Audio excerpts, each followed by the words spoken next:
Iniciamos a gravação da sessão.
Professora Marília.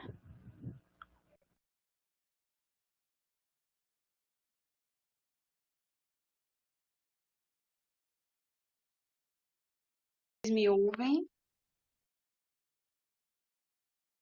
Sim.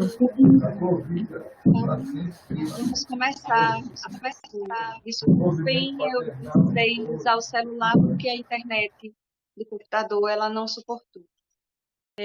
Então, boa tarde a todos. Vamos dar início aos trabalhos da sala 42. E vamos chamar Bárbara Maria Viana de Couto com o trabalho Educação Popular como aliada à saúde sexual e reprodutiva da mulher. Você será avaliada pelo professor Emanuela Bezerra. Você tem 5 minutos. E sua avaliadora tem 3 minutos para arguição.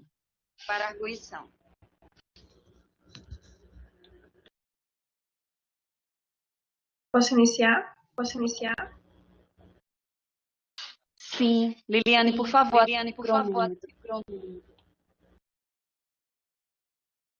Ok.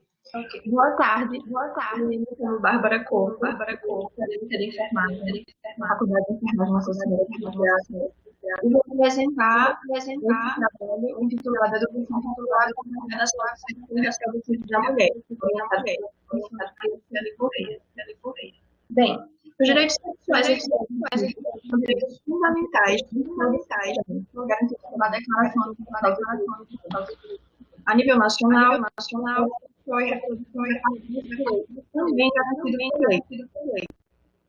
Só um minuto, porque está dando repetição do áudio, não sei se está com o microfone ligado, mas me atrapalhando para ouvir, porque eu estou me ouvindo 2 vezes. Eu vou reiniciar, tá bem? Porque eu estava ficando confusa com a minha fala. Sim, eu também estava sentindo a mesma coisa comigo. O que você pode fazer é sair de perto do computador. Se você tiver com o celular ligado, Bárbara, ele vai dar microfonia. Eu tirei todo o som do meu computador para poder utilizar o celular. Então, se você tiver com 2 aparelhos juntos, ele vai fazer isso. Tá bem, eu vou desligar aqui o áudio, tá? Só um instante.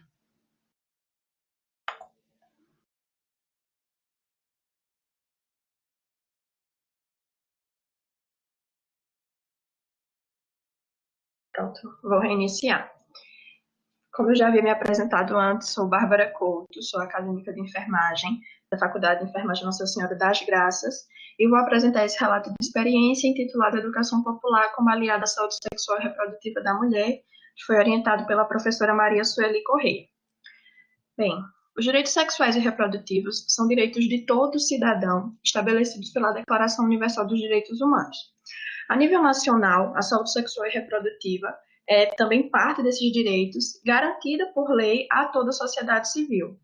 Contudo, mesmo após décadas debatendo essa mesma questão, insistindo nesse mesmo assunto, sabe-se que esse debate ele não é amplo, ele não atinge toda a sociedade, principalmente entre a população feminina, que se vê oprimida e condenada pela estrutura social machista e patriarcal na qual nós estamos inseridos. Nesse sentido, cabe ao profissional de enfermagem mediar essa relação para assegurar que essas mulheres tenham seus direitos garantidos e assegurados. E para tal, uma das estratégias que nós podemos utilizar é a educação popular em saúde, que permite essa integração, respeitando o perfil individual e os saberes de cada uma. Assim, o objetivo deste trabalho é relatar a visão que eu e outras colegas, coautoras da produção, construímos sobre a importância da educação popular como aliada à autonomia do paciente, baseadas em uma experiência em uma feira de saúde sexual e reprodutiva que foi realizada no ano passado. Pode passar o slide, por favor.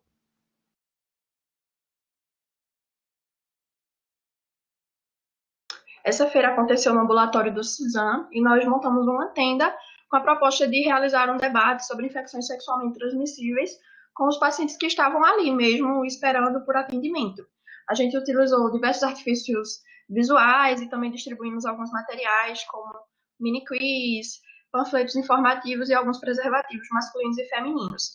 E realizamos essas apresentações repetidas vezes de acordo com o movimento de pacientes no local, que em sua maioria eram mulheres. Mas o que me chamou mais atenção foi o comportamento delas, que se repetia quase que como um padrão, que é isso que eu explano nessa imagem aqui. No início, elas apresentavam constrangimento e receio, ficavam envergonhadas, afastadas da barraca, com as mãos para trás, e não interagiam muito. E conforme o decorrer da apresentação, houve um maior envolvimento e participação das mesmas a partir do momento que elas começaram a se reconhecer enquanto sujeitos naquelas situações e naquelas histórias. E a partir disso, nós conseguimos extrair delas desabafos e até relatos pessoais de situações vivenciadas ou alguns casos que poderiam ter sido evitados caso elas tivessem tido tal informação antes. Nesse sentido, para nós ficou evidente que a forma da abordagem com a educação popular em saúde facilitou o repasse do conteúdo e promoveu o entendimento e integração das participantes conosco. Nesse sentido, assegurar que as pacientes estejam inteiradas sobre seus corpos, seus direitos, riscos e cuidados é propiciar o nosso objetivo final, que é a promoção à saúde e à prevenção de doenças. Tais fatos deixaram evidente para nós que a saúde sexual ainda é um assunto muito pouco debatido e até desconhecido perante a sociedade, que se embasa em ideologias repressoras. Diante disso, a própria assistência em saúde acaba prejudicada, visto que o indivíduo não irá procurar o serviço ou sentirá constrangimento no simples ato de fazer uma pergunta sobre algum sintoma ou desconforto que ele esteja sentindo.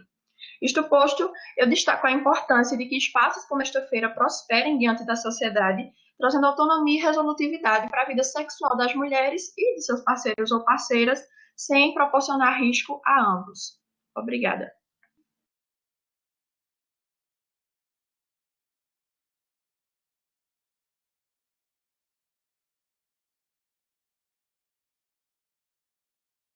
Emanuela.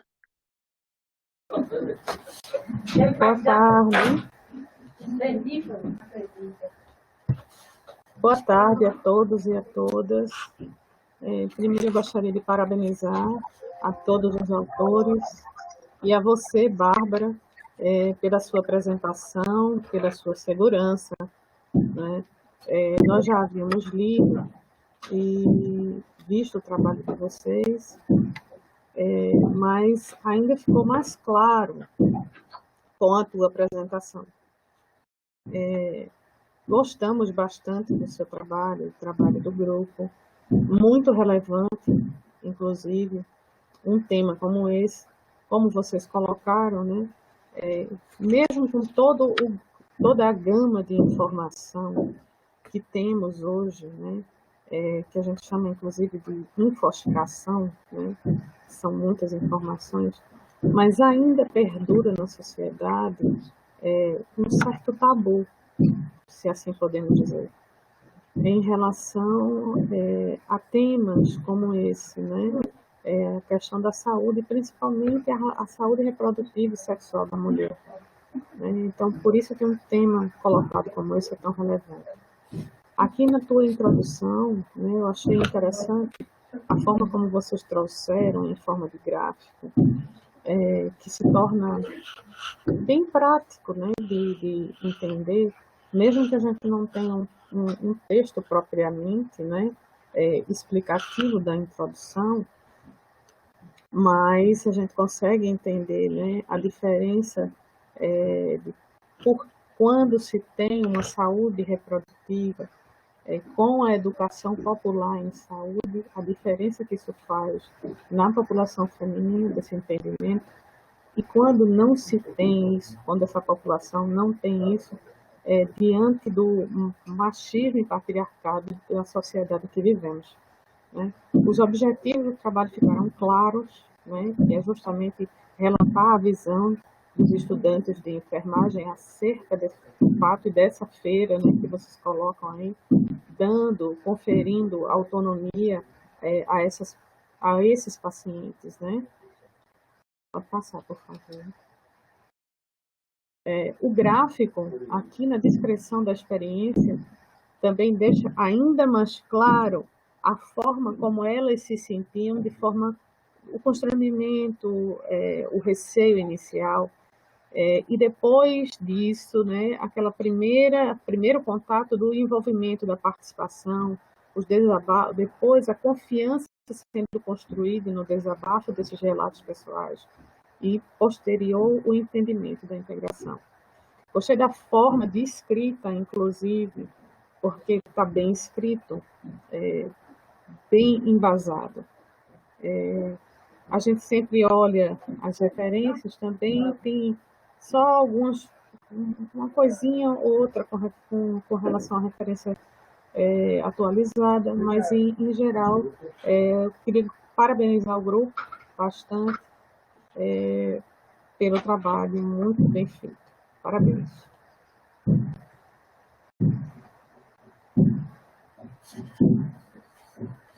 Muito obrigada. Muito obrigada, Manuela. Emanuela, você vai fazer algum questionamento? Porque é necessário...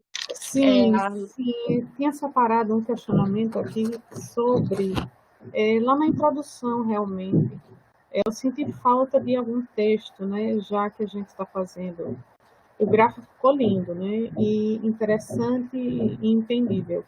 Mas, já que a gente está fazendo esse tipo de avaliação, um texto explicativo de alguém que esteja aqui, que não seja necessariamente da área de saúde, já que temos textos da área de humanas, né, das sociais aplicadas, que não ficasse totalmente claro acerca disso. Qual foi a escolha de vocês sobre o fato?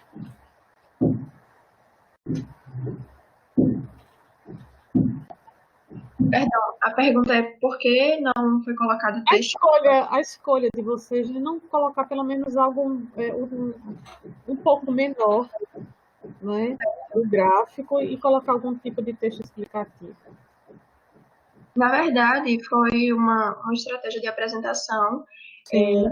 porque em outras apresentações que eu já tinha feito anteriormente em eventos científicos, as avaliadoras já tinham me sugerido utilizar menos texto e utilizar mais gráficos e imagem, porque a apresentação ficava visualmente melhor e de mais fácil compreensão. Então, foi só o sentido de reduzir a quantidade de texto no trabalho mesmo, porque já teria o texto dos objetivos, botei um pouquinho de texto no desenvolvimento e na conclusão. Então, foi só nessa ideia de reduzir a quantidade de texto.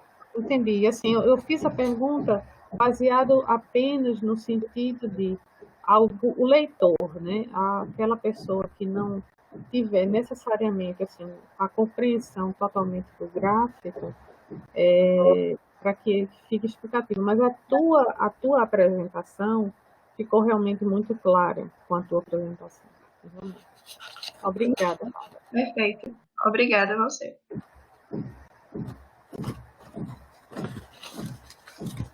Vamos chamar agora Ana Caroline da Silva para apresentar conscientização sobre o aleitamento materno em um alojamento conjunto, relato de experiência, o trabalho 323, que será avaliado pela professora Sueli Correia.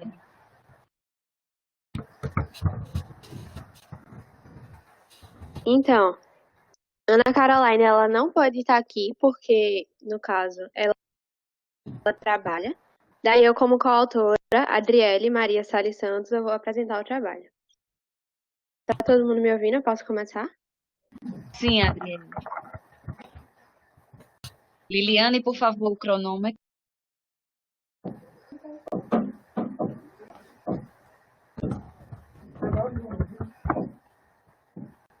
Pronto. Então, o nosso trabalho foi um relato de experiência de uma prática que a gente teve durante o quarto módulo, lá no CISAM, no alojamento conjunto. E durante a prática, geralmente na prática do alojamento conjunto, a gente vai, faz o exame físico, etc., conversa com a mãe. E a gente resolveu que teria necessidade da gente conversar mais. A gente juntou 2 grupos diferentes de prática e resolveu conversar com as mães que estavam no alojamento conjunto, tirou um dia só para isso, sobre o aleitamento materno. Daí a gente passou em vários alojamentos falando sobre isso. Por que esse tema é tão importante? A gente sabe que o tema do aleitamento, ele é um tema que vem crescendo e sendo cada vez mais discutido. Porque, infelizmente, as mães, elas têm uma tendência muito grande a acabar abandonando o aleitamento cedo. Muitas vezes com 2 meses, o bebê já não está mais mamando e etc. Daí, a partir disso, a gente teve essa ideia de tentar conscientizar as mães da importância desse aleitamento. Porque, de acordo com o Ministério da Saúde, a gente sabe que o bebê ele só precisa do leite materno até os 6 meses. E o ideal é que realmente ele tenha essa amamentação exclusiva, só com leite materno, sem água, sem chá, sem mais nada, até os 6 meses. E a partir dos 6 meses é que ele comece a colocar outros alimentos para introduzir na sua alimentação e para que ele possa tirar outros nutrientes que ele vai precisar a partir daquela idade. Mas até os 6 meses ele não precisa de nada que não tenha no leite materno, porque o leite materno ele vai ter os anticorpos, ele vai ter os nutrientes, ele vai ter a água, ele vai ter a gordura, tudo que o bebê precisa exatamente na medida que ele precisa. Então, o objetivo desse trabalho é exatamente relatar a vivência de acadêmicos de enfermagem nessa intervenção, exatamente para contar como foi essa experiência, como foi o aceitamento das mães quanto ao assunto, do que foi que a gente falou lá. E é isso. Pode passar, por favor?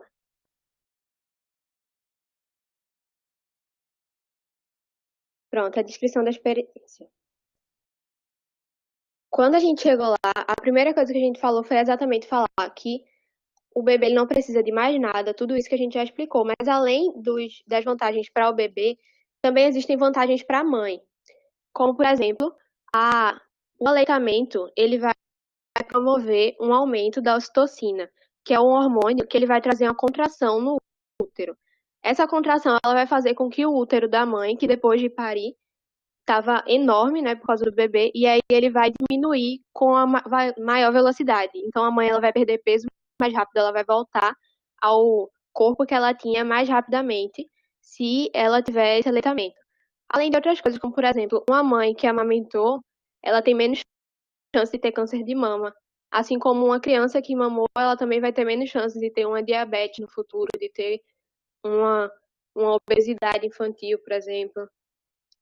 E aí, a gente começou a falando disso, tipo, que existem vantagens não só para o bebê, mas também para a mãe. E a gente debateu vários temas, como, por exemplo, que não existe lugar para amamentar. Você pode amamentar em qualquer lugar, é um direito da mãe amamentar em qualquer lugar.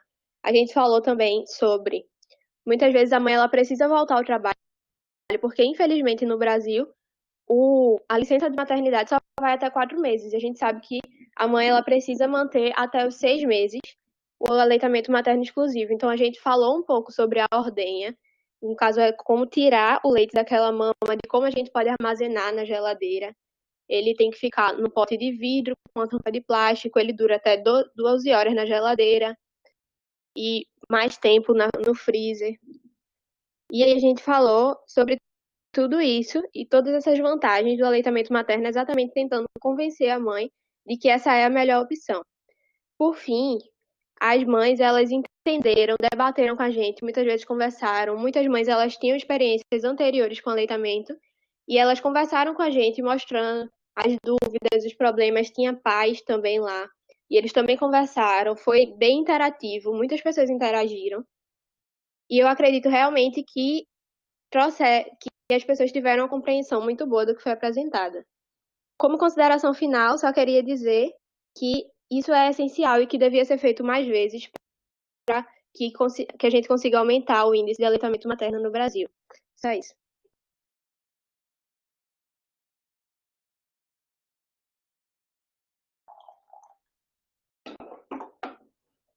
Pronto. Professora Sueli. Boa tarde, tudo bom? Parabéns, pessoal. Parabéns pela apresentação, a você, seus colegas e a pessoa o profissional que lhe orientou. Esse tema é muito importante, continua sendo, né? Ainda muito importante, porque o aleitamento ele é tão bom para a mãe como é para a criança. Mas eu gostaria de fazer uma pergunta para você. Em relação a esse período que você passou no seu estágio, certo? Lá no puerpério da maternidade do Cisão, eu gostaria de saber o que foi que você identificou como maior dificuldade dessas mães, né? Nessa experiência que você vivenciou lá. Bom, eu acho que a maior dificuldade, ela sempre vai ser com relação à pega. Porque uma pega incorreta, ela pode levar a vários problemas na mama, como, por exemplo, uma fissura, posteriormente pode chegar até uma mastite, e muitas vezes isso vai fazer com que a mãe ela vá perdendo o estímulo de amamentar. E muitas mães acabam deixando de amamentar por causa disso, e muitas delas comentaram sobre isso, porque amamentar dói, amamentar dá ferida. E aí elas começam a ver a amamentação muito como um incômodo para elas, e o bebê chorando o tempo inteiro, achar que o bebê não está satisfeito. Então eu acho que é mais sobre a falta de informação mesmo da mãe, que acaba transformando esse período da amamentação como algo extremamente doloso para elas. E outra coisa que eu queria saber, você e seu grupo, na sua experiência que você passou por lá, o que foi que vocês, assim, para vocês, o que de bom que vocês assim, adquiriram, né, de conhecimento, de aproximação com essas puérperas lá no período do estágio? Bom, essa prática... Ou uma dificuldade e uma coisa que facilitou, que você percebeu que foi bom, que contribuiu para o aprendizado de vocês? Essa prática, ela trouxe uma bagagem acadêmica incrível, né? Porque aí a gente vai ter um contato, para além do que a gente vê na teoria, a gente vai ter um contato com as dificuldades das mães na prática. A gente vai ver como é a realidade do sistema de saúde, como é que funciona, e a gente vai ver relatos das mães, e eu acho que isso é exatamente o que mais vai agregar na nossa formação, porque aí a gente vai sair da faculdade já tendo uma noção da prática e etc. Pronto. Eu só acho que quando for escrever, que de repente esse trabalho ele está muito bom, ele pode ser escrito. Quando for escrever, você vai colocar exatamente essas coisas que você disse a mim agora. Tá certo? Para acrescentar aí nesse relato dessa experiência durante a prática no alojamento conjunto. Tá bom? Tá de parabéns vocês e os colegas pela construção do trabalho. Obrigada.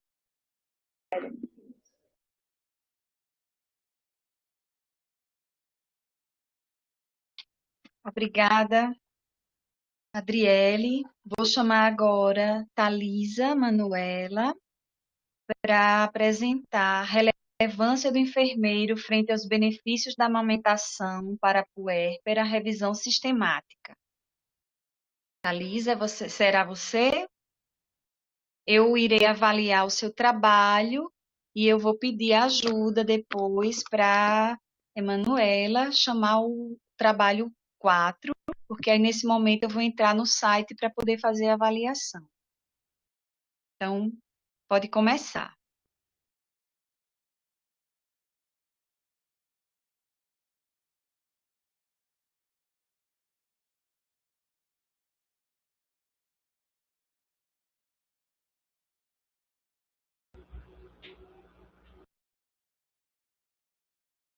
Diga, Liliane. Professora, eu acho que Thalisa não está na sala. Então, vamos passar para o próximo. Então, eu chamo agora o trabalho 4, que é assistência de enfermagem a mulheres no período puerperal, Bruna Rafaela da Silva. É o número 412. Bruna, você se encontra?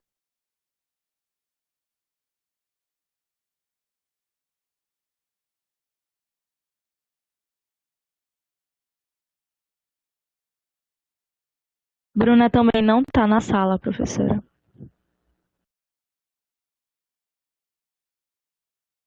Iremos para o próximo, então. O 5º trabalho. Infecção vertical transplacentária, complicações neonatais advindas da toxoplasmose na gestação. Quem irá apresentar é Maria Beatriz Falcão. Você se encontra? Oi, boa tarde, sim. Boa tarde, seja bem-vinda, Maria Beatriz. Obrigada. Você tem 5 minutos para sua apresentação e depois eu irei lhe arguir por 3 minutos, ok? Nós temos de 3 minutos, eu e você, tá certo? Conjunto. Certo. Pronto, boa apresentação. Fique tranquila. Obrigada. Boa tarde, meu nome é Beatriz, eu sou acadêmica do 8º período de enfermagem da Faculdade Pernambucana de Saúde e o trabalho desenvolvido tem como título Infecção vertical transplacentária, complicações neonatais advindas da toxoplasmose na gestação.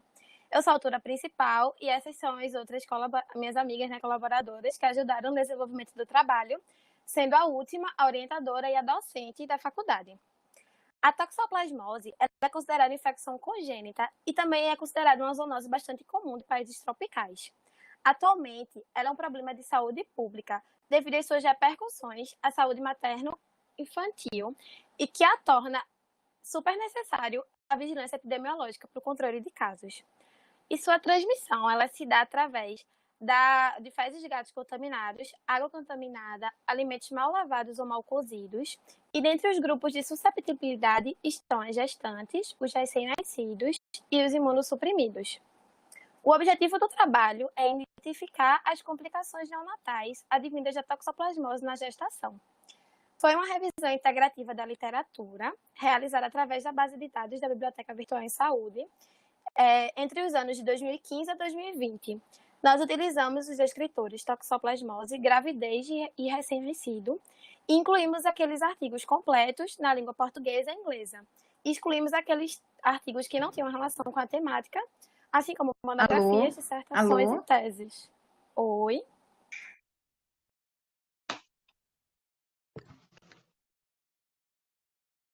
Oi, tá me ouvindo?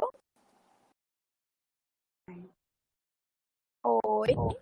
Estamos sim, Maria Beatriz. Pode continuar. Acho que a professora Marília está com algum defeito, mas pode continuar. Pronto, aí nós excluímos aqueles artigos que não tinham relação com a temática, assim como monografias, dissertações e teses. E através dos artigos analisados, né, nós podemos ver que a toxoplasmose ela é considerada uma doença parasitária que muitas vezes é negligenciada por diversos países. E ela está associada a uma grande morbidade, né, durante a gestação, porque ela pode acarretar grandes repercussões neonatais. E para isso, a Organização Mundial da Saúde, ela recomenda que seja realizada uma captação precoce em torno da 12ª gestação, ou 12ª semana de gestação, porque logo no primeiro trimestre é possível realizar os exames sorológicos, né, para toxoplasmose, onde é possível estabelecer as medidas profiláticas através dos exames sorológicos, caso o paciente já tenha ou não sido exposto a toxoplasmose. Aí é necessário, né, estabelecer as medidas profiláticas ou até um tratamento adequado para poder prevenir essa toxoplasmose congênita, o que evita a transmissão vertical transplacentária, que dentre os artigos analisados, foi visto que por volta os maiores acometimentos, né, o recém-nascido, é por volta da 10ª à 24ª semana, sendo no início da gestação menos frequente. E entre as complicações e anormalidades neonatais mais citados entre os artigos, cerca de 92% dos neonatos, eles nasceram com corioretinite, 68% com hidrocefalia, e foi seguido de outras complicações, como a microcefalia, uma perda auditiva, retardo mental e psicomotor, assim como a deficiência intelectual, epilepsia criptogênica e distúrbio do espectro do autismo em recém-nascido. Então, com isso, nós podemos concluir que a toxoplasmose congênita está associada a diversas complicações neonatais, o que torna a detecção precoce de suma importância, porque através de um diagnóstico rápido e um tratamento, uma prevenção oportuna, pode ser imprescindível para um bom desfecho neonatal. Aqui foram as referências utilizadas, e é isso, obrigada.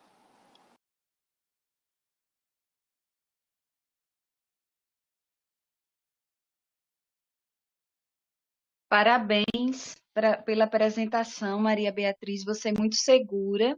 Teve um momento que o celular ele falhou, uns 5 segundos, mas eu voltei em seguida, mas eu peguei o fio da meada. Faz parte dessas tecnologias, né? Tem hora que ela ajuda e tem horas que dá uma falha, mas eu senti a segurança na sua fala. Na sua pesquisa, tá certo? O que o grupo poderia fazer para esclarecer a população sobre o tema? É isso que eu gostaria de saber. Se vocês pensarem em alguma coisa nesse momento, com tantas informações que podem ser dadas, o que é que vocês poderiam fazer para esclarecer a população? A princípio, a gente vai ter que disseminar, né, a informação quanto à forma de transmissão. E isso seja para toda a população.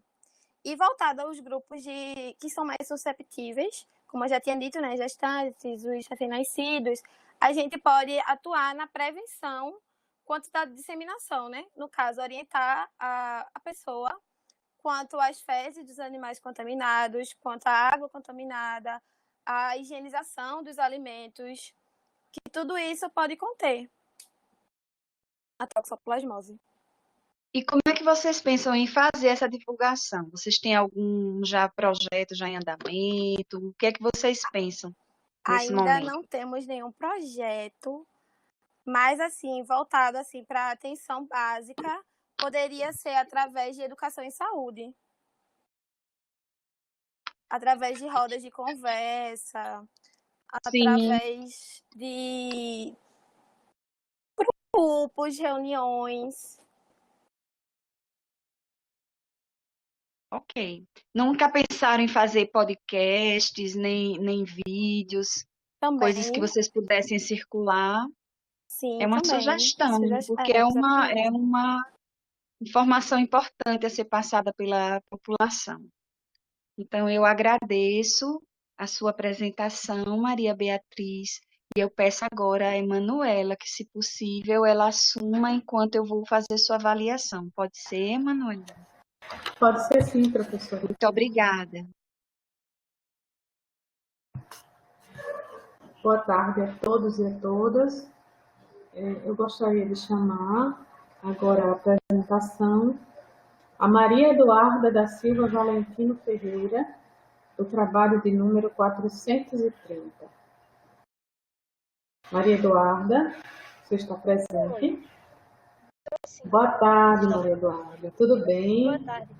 Pronto, a partir de agora você pode começar a sua apresentação.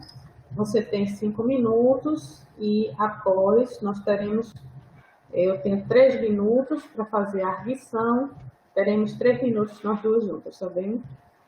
Tá certo. Boa tarde, me chamo Maria Eduarda e eu vou falar o tema atuação do enfermeiro, a mulher no climatério. Bom, o climatério é uma fase da vida da mulher que vai suceder a transição do período reprodutivo e não reprodutivo, né, onde a Organização Mundial de Saúde ela estabelece uma faixa etária para o climatério, que é no período entre 40 a 65 anos de idade. Aí as alterações vão ocorrer devido à queda gradual dos hormônios, né, ovarianos, e onde vai ocorrer o desequilíbrio da hipófise gonadal. Que o climatério, ele é um período que vai finalizar a biologia reprodutiva da mulher, onde o seu ovário ele vai começar a diminuir, né, e a população folicular e vai elaborar uma menor quantidade de esteroide sexual. E associado a esses fatores fisiológicos, as mulheres elas vão vivenciar problemas como envelhecimento, risco elevado de câncer, incidência de doenças crônicas. O enfermeiro presta toda a assistência necessária, né, para esta mulher, que consiga se sentir confiante sobre essa nova etapa da vida e que se sinta acolhida. Aí o objetivo foi de compreender a atuação do enfermeiro, a mulher no climatério. Metodologia é uma revisão integrativa da literatura, foi realizada na BVS, incluindo artigos completos relacionados ao tema da língua portuguesa e foi publicado de 2015 a 2020. Então, no resultado, as mulheres, ao vivenciar essas alterações orgânicas e manifestações clínicas que vai surgir no climatério, ela pode vir apresentar o sentimento de angústia e de medo, né, nessa nova fase, além de preocupação com o aumento dos gastos com a saúde. Esse climatério também é relatado por algumas mulheres como um período de desconforto em diversos graus e atinge a autoestima, né, relacionada à beleza, aparência física e outros. Porque para a sociedade o climatério ele está associado à velhice e no Brasil a gente percebe que os idosos eles ainda são rejeitados, excluídos em relação ao sexo. Aí por conta desse aumento da expectativa da vida da mulher, ocorre uma grande elevação do número das mulheres que vão vivenciar o climatério e que procuram enfermeiro para retirar algumas dúvidas que vão surgir durante essa nova etapa da vida da mulher e busca novas práticas para o diagnóstico e terapêutica que proporcionem um quadro melhor dos sinais e sintomas para elas. A conclusão desta forma, é de suma importância destacar a consulta de enfermagem, identificando as necessidades básicas que vão ser apresentadas pelos seus clientes, coletando as informações, realizando o planejamento e a gente implementa também medidas de enfermagem que visam na promoção, proteção e recuperação e na reabilitação também dessa saúde para as mulheres climatéricas. E aqui ao lado estão as referências. Obrigada.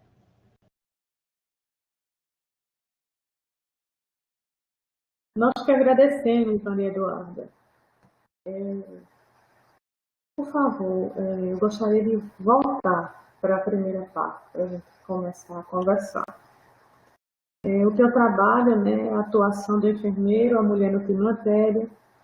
Antes de mais nada, gostaria de fazer uma pergunta a você sobre a questão da revisão integrativa que vocês fizeram, né?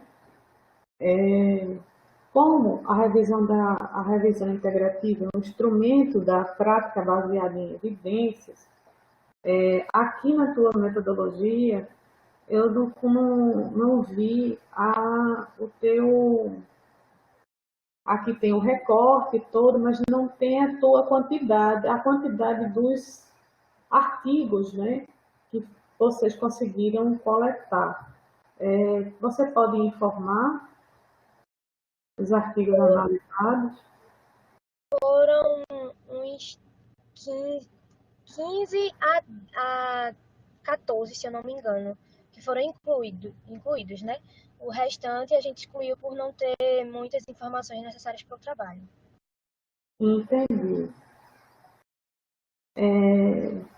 Porque, assim, como a revisão integrativa é a síntese, né, do conhecimento e a aplicabilidade dele nos estudos na prática, então esse tipo de dado se torna relevante para a gente entender maior um tipo de estudo desse tamanho, né?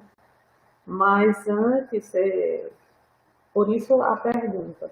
Mas eu queria te parabenizar, antes de tudo, né, por fazer um trabalho, a você e a todo o grupo, por fazer um trabalho, né, desse tamanho, né, uma revisão integrativa, e de se fazer essa preocupação, né, da atuação do enfermeiro em relação à mulher no climatério, né, que também é um aspecto onde a mulher precisa de uma atenção maior também.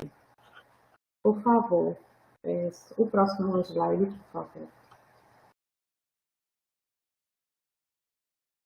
Aqui nos resultados, né, vocês colocam a vivência inicialmente, né, a vivência das mulheres nas alterações orgânicas e nas manifestações clínicas, que são todas as alterações que elas vivenciam, né, durante esse período do climatério, as angústias, os medos, e tudo isso relatado, né, tudo isso que é relatado por elas, né, a expectativa de vida, os sintomas, tudo isso relatado nesses artigos coletados por vocês. E concluem dizendo da importância, né, de fazer essa consulta e a necessidade das necessidades básicas, resultado desses pacientes, desses clientes, realizando planejamento, implementação de medidas, visando a promoção, proteção, recuperação e reabilitação da saúde das mulheres no climatério. E aí eu gostaria de fazer outra pergunta, Maria Eduarda.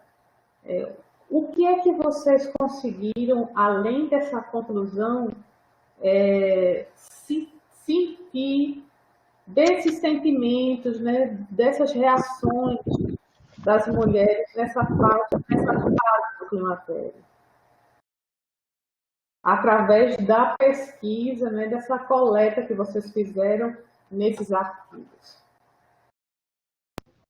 Bom, a gente observou que ainda é pouco falado sobre o climatério e sobre as mudanças que acontecem durante esse período da mulher. E que muitas delas têm muita vergonha, né, de abordar, tem um tabu enorme em abordar esse assunto.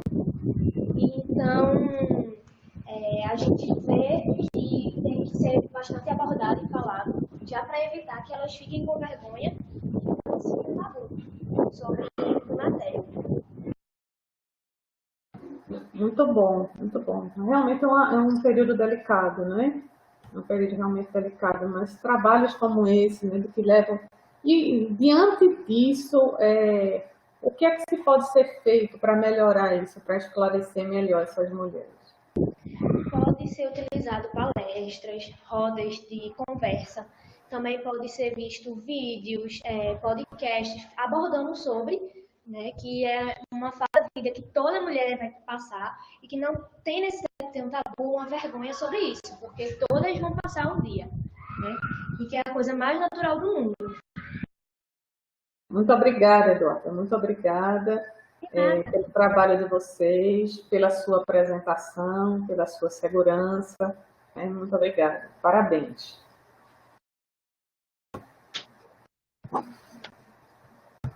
O número dela, 430, viu, Emanuel? Porque estava sem colocar só para lembrar como você vai sair para avaliar. Certo, obrigada, professora. De nada. Chama agora a professora Maria Eduarda da Silva, você ainda. Número 431, você será avaliada pela professora Sueli. Então, você tem 5 minutos, Maria Eduarda, tá certo? Boa apresentação.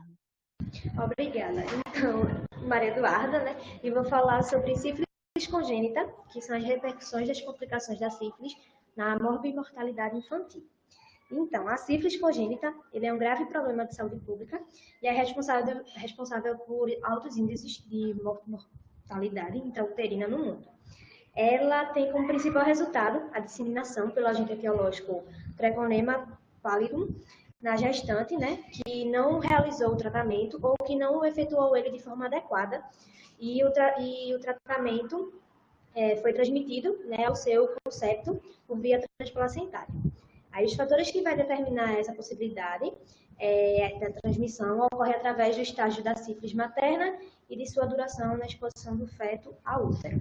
O objetivo é de analisar a repercussão das complicações da sífilis na morbimortalidade infantil. A metodologia, a gente utiliza uma revisão integrativa da literatura, que foi realizada na BVS, incluindo artigos completos, que foi relacionado tema na língua portuguesa e foi publicado de 2015 a 2020. Após a gente realizar essa pesquisa, né, dos artigos, a gente encontrou outros artigos nos quais se adentravam dos 5 que atendiam aos critérios estabelecidos na pesquisa. Pode passar.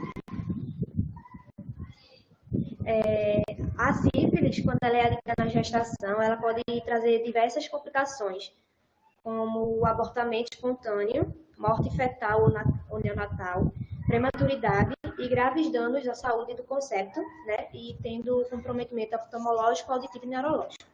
Quando não ocorre o tratamento da forma adequada, vai implicar também na contaminação do feto, cerca de 80% a 100% desses casos.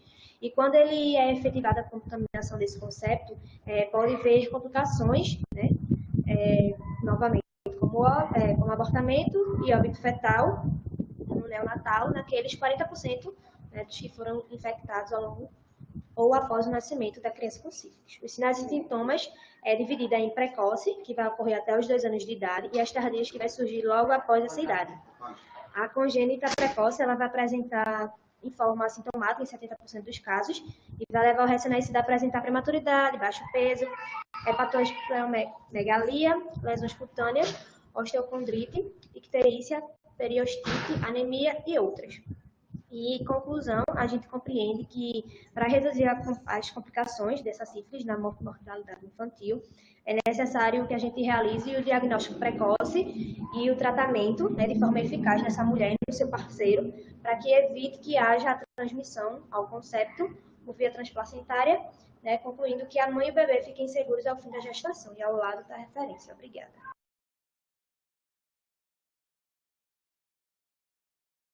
Parabéns, Eduarda. Esse tema é muito importante, né? Porque a sífilis é uma doença que tem tratamento, que as pessoas podem ser medicadas, né, homens e mulheres, e ficarem boas. Mas ainda hoje, a gente ainda tem muitas crianças, eu digo isso porque eu trabalho em uma maternidade pública, e a gente tem uma quantidade muito alta de crianças que nascem com infecção em decorrência do tratamento da sífilis, que muitas vezes ou não é completo ou muitas vezes não é feito. Então, a única coisa que eu acho que, assim, o seu trabalho eu gostei, que é um tema extremamente relevante, atual, né? É um problema de saúde pública realmente, né? O tratamento é de baixo custo, tem toda a rede do SUS, né? E mesmo assim a gente não consegue diminuir a incidência dessa doença.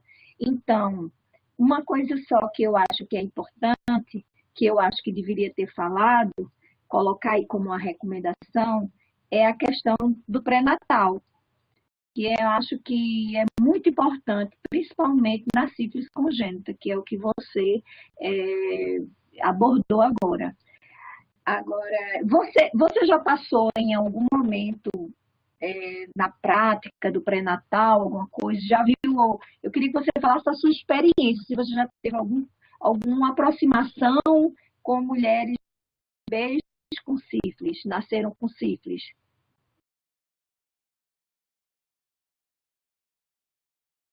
Oi, Maria Eduarda. Maria Eduarda? Alô? Alô, gente? Estamos lhe ouvindo, pode ser que ela tenha caído. Vamos aguardar. Ela Deixa eu voltou. ver se ela... Acho que talvez tenha tido alguma coisa com a internet dela. Isso, às vezes dá uma travada, para um pouco a tela e depois retorna. Eu passei 5 segundos fora e voltei. Então, ela pode estar só nesse momento agora. Vamos aguardar um pouquinho, ver se ela... Nessa pausa.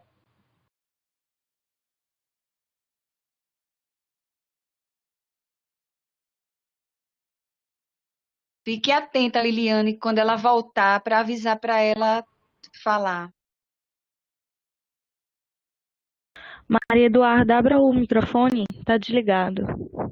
Pronto, ela abriu. Pode falar, Eduardo. Tá ouvindo? Sim, estamos ouvindo. Tinha travado aqui. Me deu um desespero. Fique tranquila, Maria Eduarda, a gente lhe espera. Pronto, a professora Sueli vai repetir a pergunta para você poder responder, tá certo? Tá É certo. momento de tranquilidade, a gente não pode se desesperar com mais nada do que a pandemia, já é muito. Vamos ficar tranquila, tá certo? Maria Eduarda, eu vou fazer as perguntas. Eu queria primeiro saber o que foi que levou você a pesquisar sobre sífilis congênita. E segundo, deixa eu fazer a que você já responde de uma vez só. E a segunda é se você já entrou em contato com alguma situação, né, com mulheres que tiveram história de sífilis e seus nenéns nasceram com problema. Bom, esse tema foi bastante abordado para a gente na faculdade, né? A gente é acadêmica de enfermagem. Então, esse assunto é de suma importância porque a gente sabe que, mesmo que seja falado e abordado, muitas pessoas ainda não conhecem sobre, e tem muitas informações que às vezes não chegam até eles. Então, essa pesquisa foi para aprimorar mais, né, o conceito sobre a sífilis e também de transmitir essas informações necessárias para as pessoas. E eu já acompanhei pessoas que tiveram sífilis, né, durante a gestação, e que até hoje alguns bebês não, né, que já são crianças, adolescentes e adultos, que sofrem um pouquinho. Tem crianças que até hoje têm alguns surtos ainda, por mais que tenha sido tratado, no momento de estresse ou alguma coisa aparece, mas que conseguem conviver tranquilamente e que hoje em dia, né, já está tudo tratado certinho. Tá bom. Obrigada, parabéns mais uma vez pela apresentação. Muito obrigada.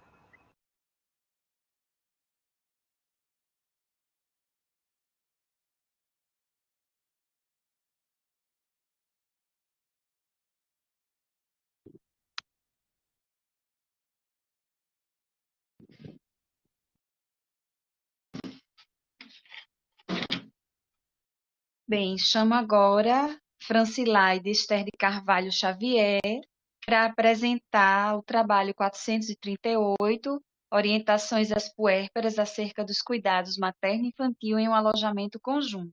Francilaide está na sala. Estou sim. O áudio tá bom? Tá ótimo, Francilaide. Eu já peço vou lhe perdão se avaliar. houver algum ruído externo, mas é porque eu estou em casa e tudo pode acontecer, né? Então já peço É perdão. verdade. Não, fique tranquila. Faz parte, tá certo? Então, você tem 5 minutos para apresentar, depois eu irei lhe arguir e a professora Emanuela, ela assume novamente a condução dos trabalhos. Ok. Pode Obrigada. acionar. Bom, meu nome é Francilaide Xavier, eu sou estudante de enfermagem da FENSG, da Faculdade de Enfermagem Nossa Senhora das Graças, na UPE, e apresentar aqui o relato de experiência intitulado Orientações às Puérperas acerca dos cuidados materno-infantil em um alojamento conjunto. Ele tem a minha autoria e coautoria de Fernando Matias, de Gabriela Leal, de Giovanna Fioretino e orientado pela professora Maria Joana Meta. Bom, o puerpério, ele também chamado de pós-parto, é um momento em que ocorrem várias modificações, seja ela de natureza metabólica ou psíquica, no organismo da mulher. É nessa fase que a mulher ela pode sentir alguma dificuldade para lidar com os devidos cuidados com o bebê e consigo mesma. E ela precisa da assistência. Aí, a partir dessa necessidade é que foi criado o sistema hospitalar alojamento conjunto. Ele trata-se de um ambiente que serve para dar continuidade às ações que foram iniciadas lá no pré-natal e tem como foco principal a orientação à saúde, incentivando a autonomia da mãe. No alojamento conjunto, a enfermagem desempenha um importante papel, principalmente quando utiliza da educação em saúde para promover ações que podem garantir a segurança à puérpera e ao recém-nascido. Quanto aos objetivos, tem o objetivo de relatar a experiência vivenciada por um grupo de estudantes e enfermagem da UPE durante o desenvolvimento de orientações relacionadas aos cuidados com o recém-nascido e a mãe no alojamento conjunto do Centro Integrado de Saúde Amaury de Medeiros, o CISAM. Pode passar, por favor. Esse trabalho trata-se de um estudo descritivo e transversal quanto à experiência dos acadêmicos de enfermagem durante o apoio assistencial em um alojamento conjunto.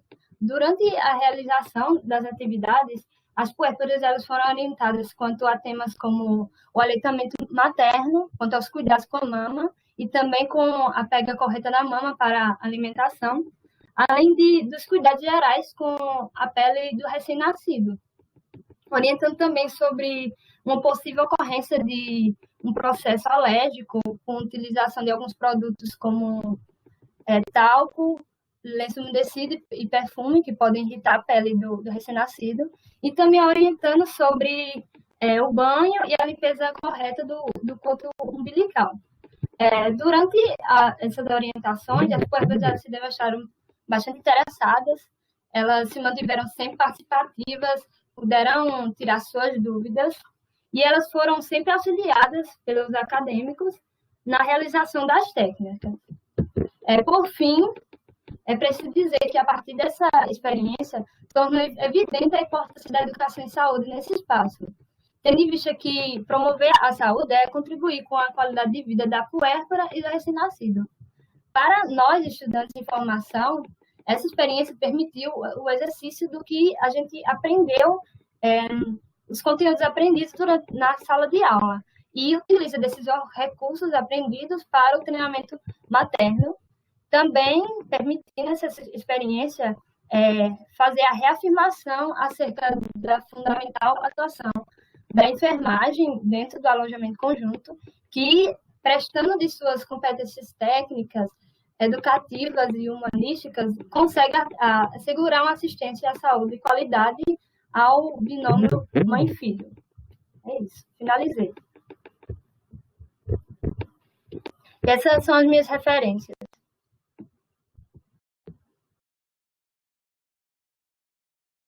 Parabéns, Francilaide. Gostei muito da sua apresentação. Vejam como é interessante a pluralidade de pensamentos. Enquanto Emanuela, ela sentiu falta de texto, eu sou o contrário. Eu prefiro imagens. Quanto mais imagens para mim, mais aquela apresentação ela se torna significativa. Eu vejo muito texto no resumo e no painel eu prefiro imagens. E eu gostei das imagens que você colocou, né? Principalmente da questão da descrição da experiência. Eu olho a imagem e eu já consigo ver. Sua apresentação foi muito clara e são os olhares de cada um, né? Cada um tem uma forma de olhar. Então, dentro desse relato de experiência, eu queria duas informações do grupo, de você, né? Como é que elas, as puérperas, relataram a convivência nesse alojamento conjunto? Se era agradável, se não era, como é que elas viam essa possibilidade de trocar informações com outras mães e com vocês? E a outra porque criança nasce todo dia, né? Mas na pandemia ela não foi diferente. Então, que cuidados vocês poderiam acrescentar para as mães que tiveram seus filhos nesse momento de pandemia? Então, são essas duas informações. A primeira, os relatos das mães, né, desse tempo de convivência, se é que vocês conseguiram pegar algum desses, e a outra é o que vocês acrescentariam para essas puérperas nesse cuidado agora, nesse momento de pandemia. Quanto à primeira pergunta, lá as puérperas, durante a experiência da gente, a gente sempre perguntava se elas estavam gostando desde que entraram, e elas sempre falavam, elas sempre faziam questão de dizer que estava tudo certo, que elas sempre eram auxiliadas, só que durante a nossa orientação, deu para sentir que tinha coisas que elas pegaram assim e disseram, eu não sabia que era assim, eu sabia que acontecia, só que não sabia que era exatamente assim. eu não estava, como se estivesse dizendo que não estava ligada a todas as informações, mas tinha sempre as avós, ou então as avós, e tinha sempre algum familiar lá perto, e que também se interessavam muito quanto às orientações, sempre estavam lá perguntando, não eram somente só as mães. E a senhora pode repetir a segunda pergunta, que eu me perdi. Tudo bem. A Eu segunda consegui responder pergunta, a primeira? sim, Consegui. são os relatos das mães, né? O que que elas sentiam naquele momento. Você conseguiu responder. Então, que cuidados você poderia acrescentar para as puérperas que tiveram seus filhos agora, nesse momento de pandemia? Então, se você tivesse lá, nesse grupo, né, levando essas informações, o que é que vocês acrescentariam para esse momento? Assim, além de orientar quanto aos cuidados, esses mesmos, que acontecem com ou sem a pandemia, a gente meio que redobraria o cuidado e também alertaria quanto às informações falsas, que eu já vi muitos relatos dizendo que algumas mães estavam com medo de passar o vírus, pelo coronavírus, pelo aleitamento materno, quanto à amamentação. A gente poderia fazer uma desmistificação quanto a essas informações falsas e também alertar principalmente quanto às visitas, né? Porque tem sempre um protocolo de visitas e agora com a pandemia vai ser assim um cuidado máximo que é isso. São os que eu consegui lembrar agora. Parabéns, muito obrigada. Obrigada. Emanuela, você assume agora. Muito obrigada. Pois não, professora. Boa tarde a todos e a todas novamente. Eu gostaria de chamar agora a Tuane Caroline Pereira de Santana, trabalho 443, violência obstétrica, repercussões da manobra de Christeler em parturientes de risco habitual.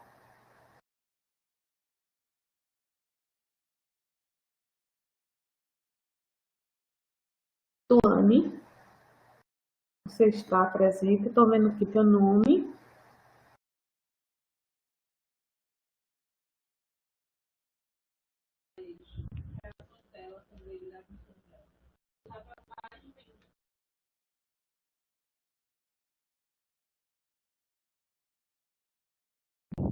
Não, Tuane.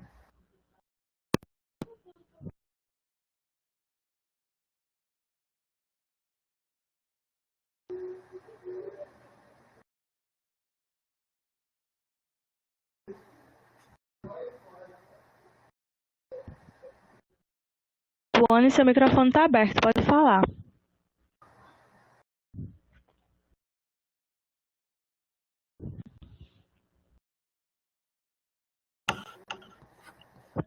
Tuane?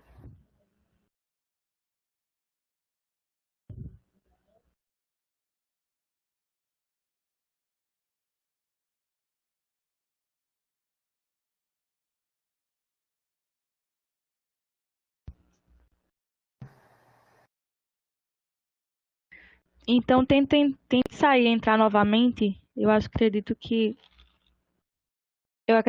possa ser isso, uma conexão.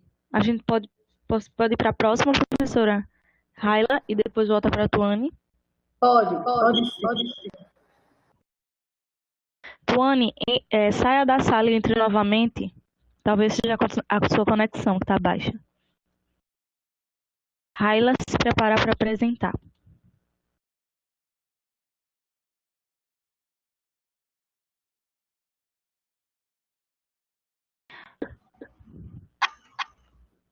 Boa tarde.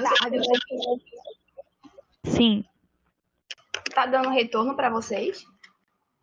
Não, estou te escutando bem, Raila. Tá ok.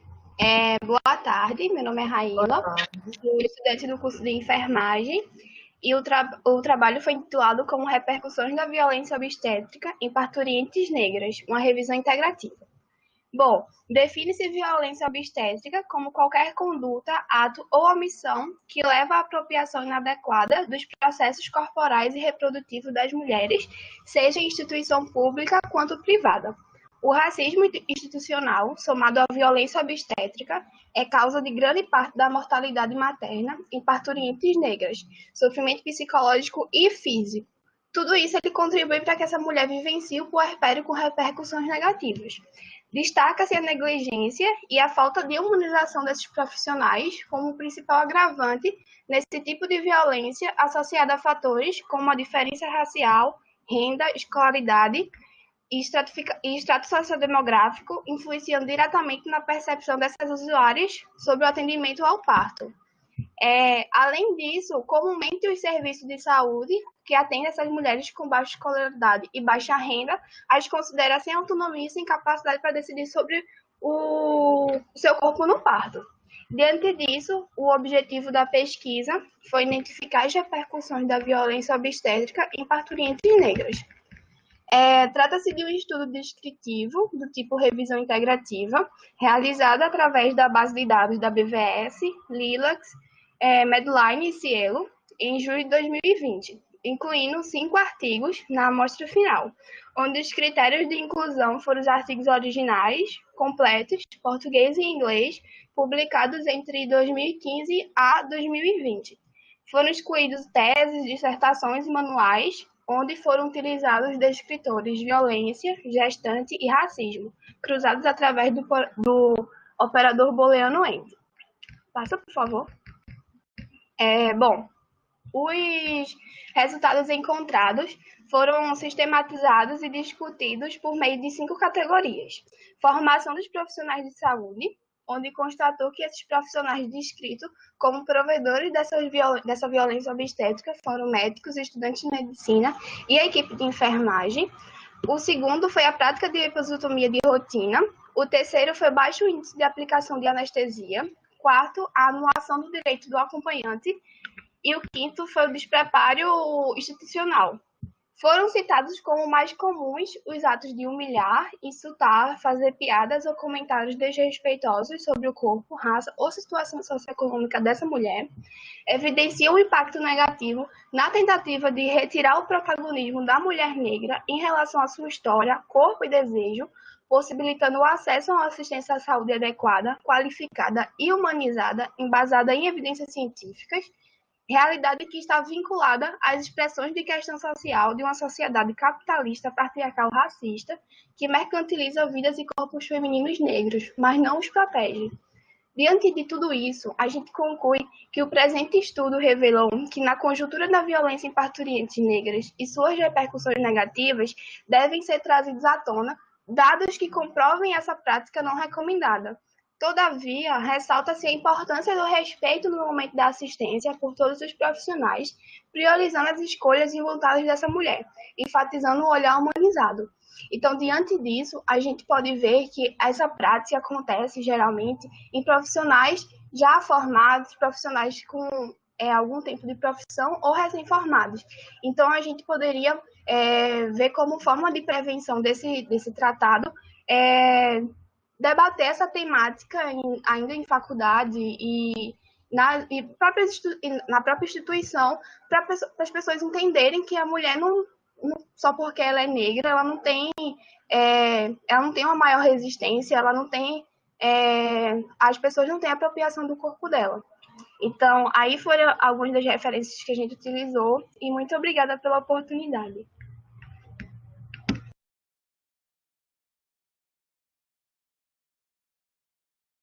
Por nada, Raíla. Nós que agradecemos a sua apresentação. Antes de mais nada, a gente dá os parabéns a você e ao grupo, né, que desenvolveram esse trabalho, muito atual, muito relevante. Né? Gostaria, antes de começar, fazendo uma pergunta a você. O que leva vocês a escolherem esse tema tão atual, não é? E tão delicado? Hoje em dia, se fala muito disso, do protagonismo dessa mulher. E a minha vivência, quando a gente começou a estudar, quando a gente quis abordar essa temática, a gente estava estudando saúde da mulher. E aí a gente viu tudo isso, assim, do parto, do protagonismo dela, que aquele momento é o dela. E aí, acarretado a isso, a gente viu que havia muitos comentários, principalmente nessas mulheres negras, que vem muita coisa associada, acarretada a questões culturais, enfim, que acabam que, mesmo a gente olhando assim, sejam coisas antigas, como a senhora bem colocou, é um tema muito atual, que acontece muitos comentários que durante o trabalho de parto as mulheres têm que ouvir sem precedência. Então, a gente achou que seria muito relevante a gente, como estudante, estudar isso, saber, trazer para as pessoas, já que é um evento de grande porte desse, para a gente disseminar esse conhecimento e começar a trazer questionamentos, até para nós mesmos, como estudantes, de como é que tratar, porque às vezes esse tipo de comentário, esse tipo de atitude está tão, entre aspas, não é monitorizado, mas é tão comum, entre aspas, você falar e achar que não está ofendendo a outra pessoa, e você acaba pesquisando, indo atrás, vendo o quanto isso interfere, e quanto isso é errado. A gente, como estudante e futuro profissional, a gente tenta disseminar essas atitudes já na faculdade, de forma precoce, disseminando informação. Isso. Muito obrigada pela sua fala, muito pertinente, né, diante de um tema como esse, que precisa ser realmente, como você falou, disseminado e colocada essa informação cada vez mais aberta ao público, né, colocada à discussão. Obrigada pela sua fala. Eu gostaria de fazer só uma sugestão. Eu não sei se vocês conhecem, é uma métrica que é da lei da é uma métrica que se chama lei de Lótica, que está bem dentro da bibliometria. Ela é aplicada a toda e qualquer área, né?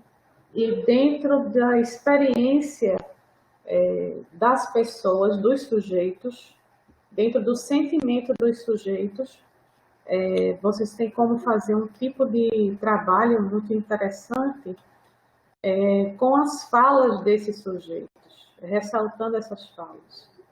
Então, seria talvez uma sugestão diante de um trabalho, de um trabalho tão bonito como esse que vocês fizeram, né? Gostei muito da revisão integrativa que vocês colocaram aqui, a metodologia muito bem explicada, muito bem explanada por você, segura, gostei muito da tua segurança, né? Muito bem colocado aqui, assim, ficou bem claro a amostra que vocês fizeram, né? Muito bem colocado aqui. Pode passar, por favor, para o próximo. Muito obrigada por esses comentários. Eu vou, sim, com certeza pesquisar para poder enaltecer mais ainda. Muito obrigada. Por nada. É uma métrica bem interessante, né? E diante das falas, dos sentimentos dessas mulheres, né? Seria bem interessante de vocês explorarem um tema como esse. E me deixa muito feliz ver um tipo de conclusão como essa, né? Nessa conjuntura da violência, né, em parturientes negras e essas repercussões negativas, como vocês colocam aqui, né, comprovem essa prática não recomendada, infelizmente, né? Mas eu acho que a disseminação do fato e mais ainda, a educação disso, né, a discussão disso, quanto isso é negativo, E como poderia ser feito de outra forma, é o que é mais importante, né? A mudança de realidades. Mas parabéns, parabéns. Gostei muito, bastante do trabalho de vocês. Muito, muito obrigada, de verdade. Muito obrigada. Emanuela, você repete a métrica, achei muito interessante. É a lei da bibliometria e a métrica chama-se lei de Lótica.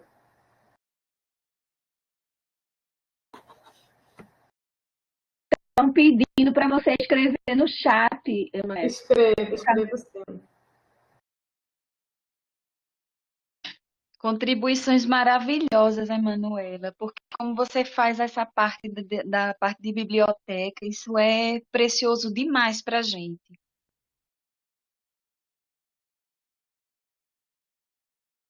Gostaria agora de chamar o próximo trabalho, Rede Cegonha, a Professora inovadora Marília? estratégia nacional.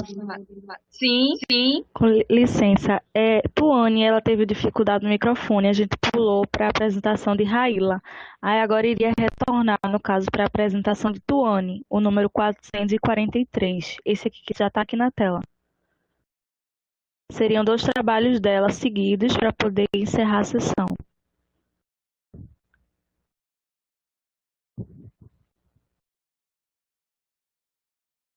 Peraí, deixa eu ver se eu entendi. Porque o que foi apresentado agora foi o 443. Não, o que foi apresentado agora foi o 454, que foi Raíla, porque Tuane, ela estava com dificuldade no microfone. Tá certo? Pronto. Foi da repercussão da violência obstétrica de negras. Isso, aí agora vai ser esse que está na tela. Desculpe, porque como eu fui avaliar, eu não vi. Sim, sim. Então agora é o 443. Então, violência obstétrica.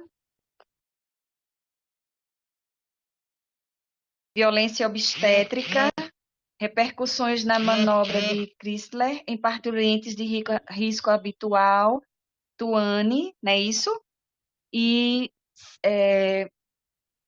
será avaliado pela professora Sueli, certo? Você tem 5 minutos, Tuane, e Sueli 3 minutos para arguição. Pode começar.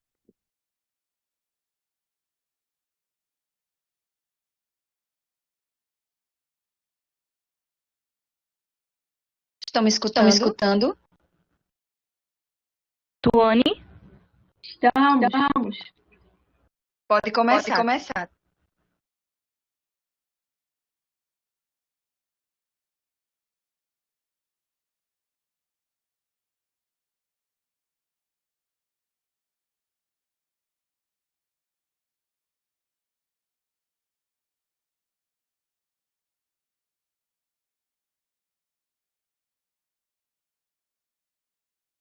Tuane, não estamos lhe escutando. Seu microfone está aberto.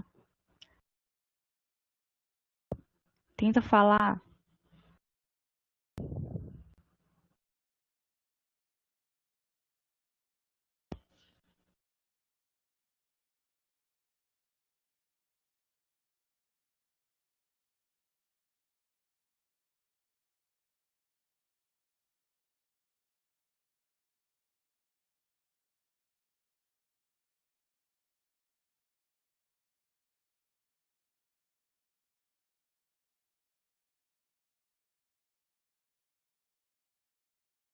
Tuane? Ela está com dificuldade no microfone. Vamos aguardar mais um minuto. Se ela não conseguir, a gente passa para o próximo. A segunda autora do trabalho dela é Raíla. E Raíla está na sala, não é isso? Seria uma alternativa ela apresentar?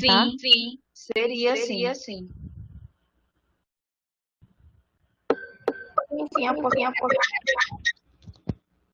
Pronto, Raíla assumiu. Boa tarde. Meu nome é Raíla E o trabalho foi intitulado como Violência Obstétrica, repercussões da manobra de Christeler em pacientes de risco habitual. Somos todas estudantes do curso de enfermagem e vamos dar início. A violência obstétrica é definida como qualquer atitude desrespeitosa, desumanizada, além de negligência e maus tratos contra a própria parturiente e o recém-nascido que possa provocar danos e ou sofrimento psíquico e físico. A manobra de Christeler consiste na compressão do fundo uterino durante o segundo período do trabalho de parto, objetivando a sua abreviação. Tal prática descrita pelo médico alemão Samuel Christeler em 1867. Não é um procedimento recomendado pela literatura médica por estar relacionado a lesões maternas e neonatais e sendo proibida a participação de profissionais de enfermagem, conforme descrita na decisão de 95/2016 do Conselho Regional de Enfermagem do Rio Grande do Sul. O objetivo da pesquisa foi identificar as repercussões causadas pelo uso da manobra de Christeler em parturientes no período expulsivo do trabalho de parto, evidenciado pelas razões da persistência da prática e os riscos decorrentes da manobra para a mulher e para o feto. O estudo trata-se de um estudo descritivo do tipo revisão integrativa, revisão de literatura, realizada na base de dados BVS em julho de 2020.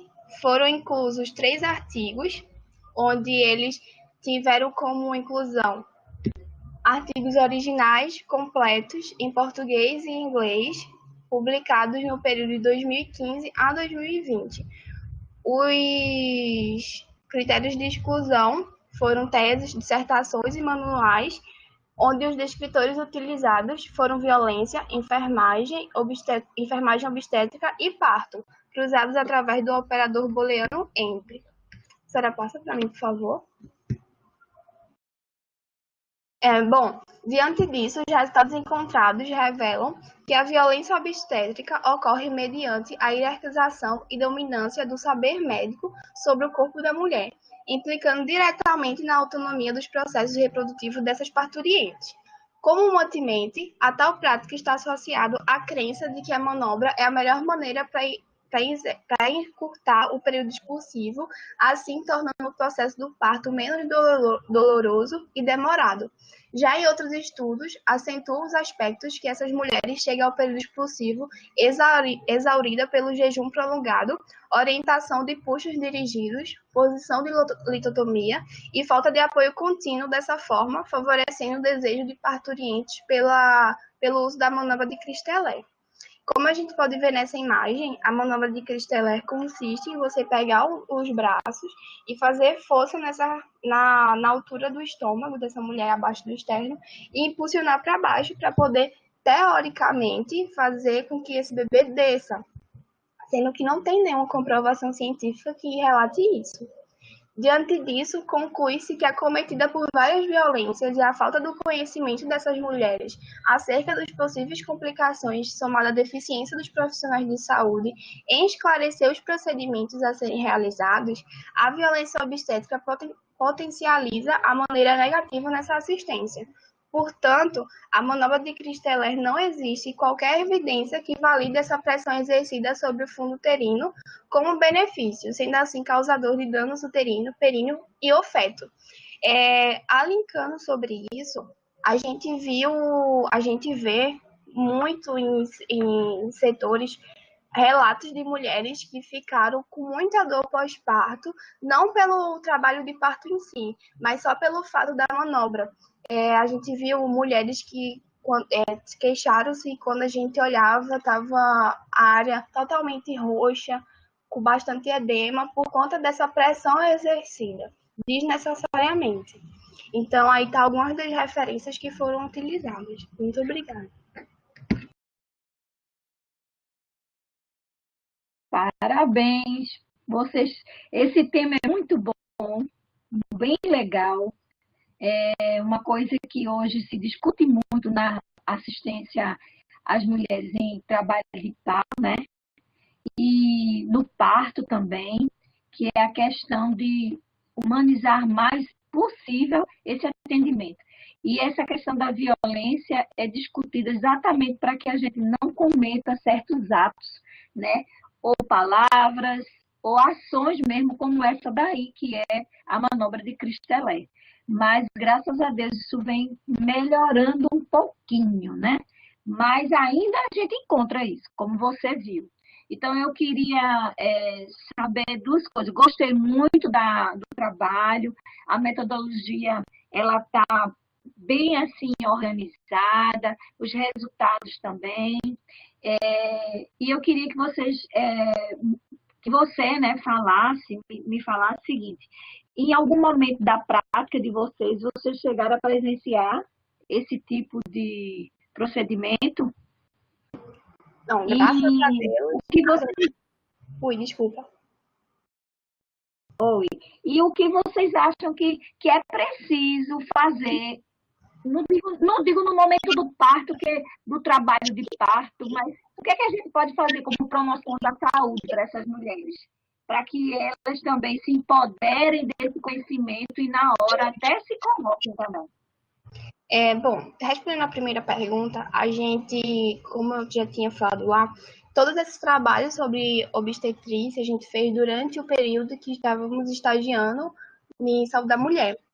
E, graças a Deus, não tivemos nenhuma vivência com a execução da manobra de Cristelé. Lá no hospital onde a gente faz estágio, tem uma redução muito grande dessa prática, então a gente não conseguiu, graças a Deus, ver isso. Mas, assim, a gente ouviu muitos relatos de partos anteriores em outros lugares. E respondendo à segunda pergunta, a mulher, a gestante, ela é acompanhada desde o início da gravidez, lá no pré-natal. Então, se a gente quer uma mulher, uma gestante empoderada, a gente começa a fazer a gente começa a dar essas informações a ela desde o pré-natal. Então, a gente já começa falando quais são os direitos dela, como mulher e como gestante, e mostrar a ela o que é realmente necessário no parto. Mostrar a ela que manobras, por exemplo, de Cristelé não é necessária. Manobras, por exemplo, acarretando isso aí, a episiotomia não é uma prática recomendada. Então, são vários fatores que a gente pode trabalhar com essa mulher lá no pré-natal. Então, a gente tem rodas de gestante, tem o apoio das doulas, que hoje em dia muita gente conhece essa prática. Então, a gente consegue trabalhar isso muito bem mastigado durante todo esse percurso da gestação dela. Até porque no trabalho de parto não é um momento para a gente estar falando e dando essas informações. A gente pode sim lutar por essa mulher lá, com certeza, mas o nosso objetivo sempre é fazer com que seja uma gestante empoderada e do seu saber, e que ela sabe que o corpo é dela e manobras como essa não são necessárias. O parto é fisiológico e é natural, e ela consegue fazer isso. Parabéns, gostei de ver, viu? Vai ser enfermeira obstetra muito boa. Parabéns. Muito obrigada. Muito, muito legal mesmo. Bem, agora, Sueli, deixa eu só lhe fazer uma pergunta. Você conseguiu entrar na sua área de avaliação? Já fiz, Marília, obrigada. Querida, porque eu botei lá no celular, porque como eu estou pelo celular, nem sempre eu consigo sair, porque quando eu tento fazer outra coisa, ele cai. Então, Mas não eu tem entendi. problema, sem estresse, já fiz. Obrigada. Ótimo. Tá certo. Que bom. Bem, gente, vamos chamar o próximo trabalho. Rede Cegonha, a inovadora estratégia na saúde materna e infantil do Brasil. Eu irei avaliar esse trabalho, tá certo? Então, Tuane, você já conseguiu entrar?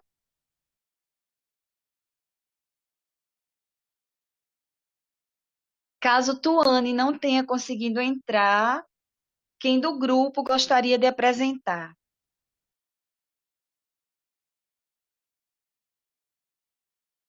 Vocês estão me ouvindo? Tá aí, Raíla, de novo. Eu posso apresentar novamente.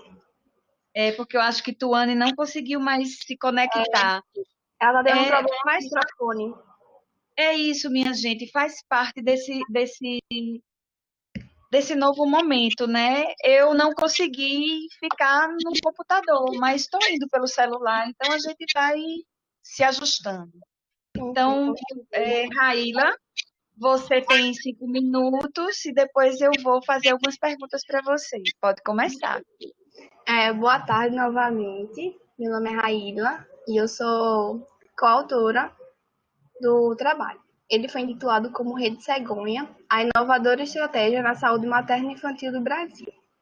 Bom, a Rede Cegonha ela foi instituída em 2011 como uma rede inovadora e estratégica do Ministério da Saúde no âmbito do Sistema Único de Saúde, o SUS, por meio da portaria número 1459. Tendo como base os princípios do SUS, a rede destaca a garantia do acolhimento com avaliação e classificação de risco e vulnerabilidade, os direitos sexuais e reprodutivos de mulheres, homens, jovens e adolescentes, da ampliação do acesso e melhoria da qualidade do pré-natal, da vinculação da gestante à unidade de referência e ao transporte seguro, das boas práticas de segurança na atenção ao parto e nascimento e da atenção da saúde dessas crianças de 0 a 24 meses, com qualidade e resolutividade.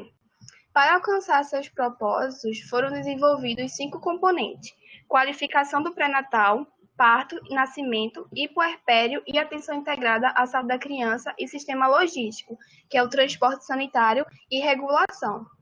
Diante disso, o objetivo da pesquisa foi identificar as estratégias exercidas pela Rede Cegonha na saúde materna e infantil do Brasil. A metodologia da pesquisa é um estudo do tipo de revisão integrativa de literatura, que foi realizado na base de dados da BVS. Foram inclusos foram inclusos 3 artigos, como forma de inclusão. Foram artigos originais, completos, em português e inglês, publicados durante 2015 a 2020. Diante disso, foram utilizados descritores Rede Cegonha e Saúde Materna e Infantil, onde foram cruzados através do operador booleano AND. Pode passar, por favor. Diante dos artigos, os referidos artigos, eles indicaram que a Rede Cegonha atualmente desenvolve ações em 5.488 municípios, alcançando 2,6 milhões de gestantes. Então, é um número bem considerável. Entre as ações da rede está a implantação de centros de parto normal, o CPN, onde a mulher é acompanhada por uma enfermeira obstétrica num ambiente preparado para que ela possa exercer essas suas escolhas. Em relação às ações de planejamento reprodutivo, tem a garantia no acesso a vasectomias e a laqueadura pelo Sistema Único de Saúde, além de compra e distribuição gratuita de diversos métodos contraceptivos. No tocante puerpério e a atenção integral à saúde da criança, o acolhimento e acompanhamento dessa puerpéria e dessa criança na atenção básica tem as visitas domiciliar na primeira semana, após a realização desse parto e nascimento, e a consulta puerperal entre o 30º e o 42º dia pós-parto. Então, a gente consegue ver que a Rede Cegonha, ela consegue abranger todo esse período de pré-natal, de pré-parto, até o acompanhamento do crescimento e desenvolvimento dessa criança. Diante disso, a gente conclui que a Rede Cegonha ela vem para contribuir no atendimento mais humanizado e seguro no serviço de saúde do Brasil, que perdura todo o ciclo gravídico puerperal da mulher, além do fortalecimento desse vínculo entre a família e a equipe de saúde. A estratégia também ela garante o acesso acolhido e resolutividade na assistência e promove medidas para essa redução da mortalidade materna e infantil, com ênfase no comportamento neonatal, no componente neonatal. Então, como eu já tinha dito, a gente consegue ver que a Rede Cegonha ela faz todo esse acompanhamento nesse período pré-parto, todo pré-natal, parto, puerpério e acompanhamento e desenvolvimento dessa criança. Então, a gente consegue ter toda essa linha de raciocínio dos desejos dessas mulheres, como eu já tinha falado, desse empoderamento dessa mulher, que a gente consegue dar informações para ela sobre o parto e sobre o pós-parto, cuidados com o RN e a criança. Muito obrigada. Aí tá as referências que a gente utilizou.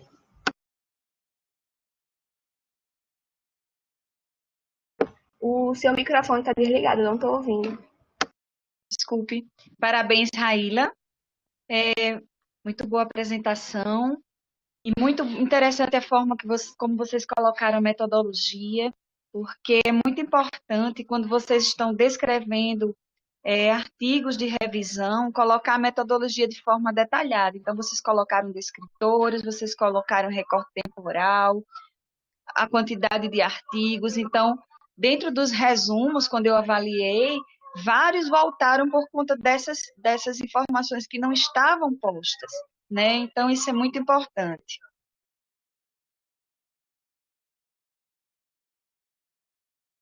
Professora, seu microfone desligou. Eu fechei um pouco porque está passando um carro aqui junto, anunciando a venda de alguns produtos. Me esperem só um pouco. Eu queria também pedir desculpa. Durante a minha apresentação também passou alguns carros aqui, então se der para vocês ouvirem, me perdoe. Pronto, agora eu já posso perguntar. Eu fiquei curiosa, não deu tempo de eu procurar antes, porque eu li todos os trabalhos, mas onde estão as CPNs em Recife? Como é que elas funcionam? Vocês pesquisaram isso? Então, eu acho que eu posso falar que a plataforma, os lugares onde a gente faz estágio. A gente faz estágio no IMIP. E lá no IMIP a gente tem um CPN, né, que é o Centro de Parto Normal. E, infelizmente, por conta da pandemia, no momento que a gente ia rodar lá, a gente teve que ser afastado. Mas temos uma professora que ela é a enfermeira obstetra de lá. E ela relata muito a vivência de lá. Então, assim, é um lugar muito bom, porque lá é comandado só por enfermeiras obstétricas. Então, a gente consegue ver que elas lutam muito por isso, por essa questão do empoderamento dessas mulheres. Então, elas tentam sempre trazer essa questão do parto normal, do parto humanizado, da mulher que ela sabe como parir. Então, é um setor muito bonito. Assim, questão de estrutura, eles dão todo um aporte para essas mulheres.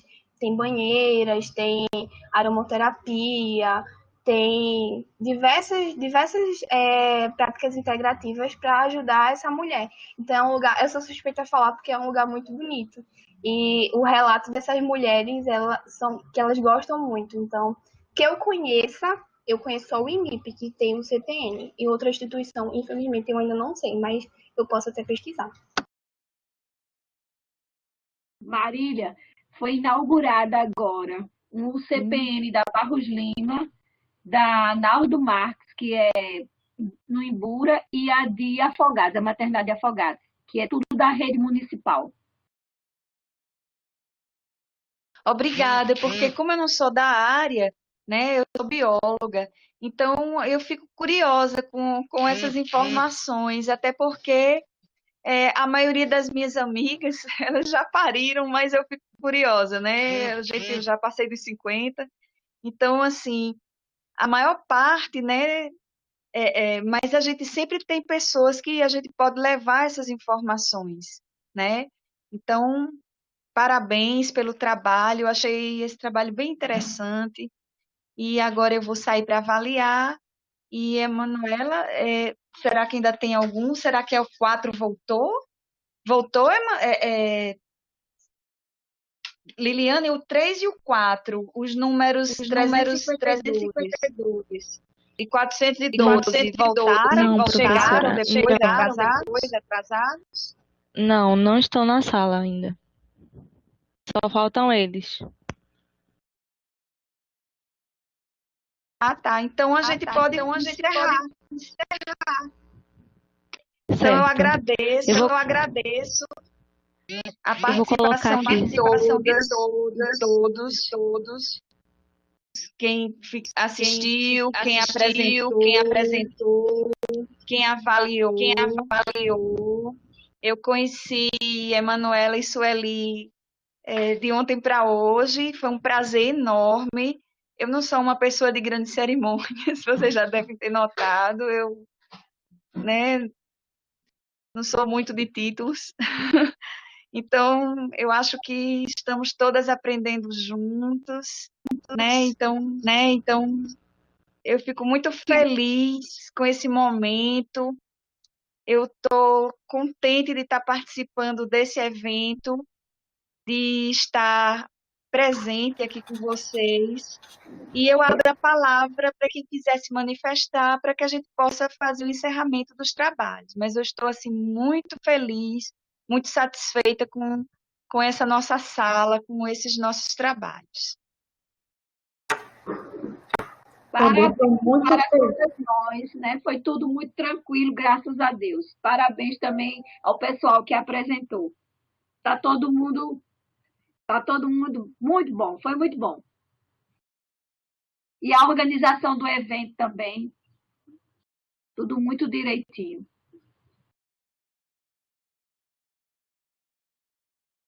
Eu gostaria de parabenizar todos, né? Realmente nós nos conhecemos ontem, tanto a professora Maria, a professora Sueli, né? E foi uma satisfação muito grande trabalhar com todas duas hoje. Gostei muito do seu jeito, professora Maria, muito bom. Gostaria de parabenizar a todos os que apresentaram hoje, a todos os orientadores do trabalho. O nível dos trabalhos foram muito bons, o que deixa a gente muito feliz, né, de receber trabalhos desse nível. Isso é muito importante e muito feliz para a Universidade de Pernambuco. Isso é muito importante, fortalece esse evento e a nossa universidade também. Também parabenizo igualmente a toda a organização desse simpósio. Muito obrigada. Alguém mais quer se manifestar? Temos ainda um pouco de tempo.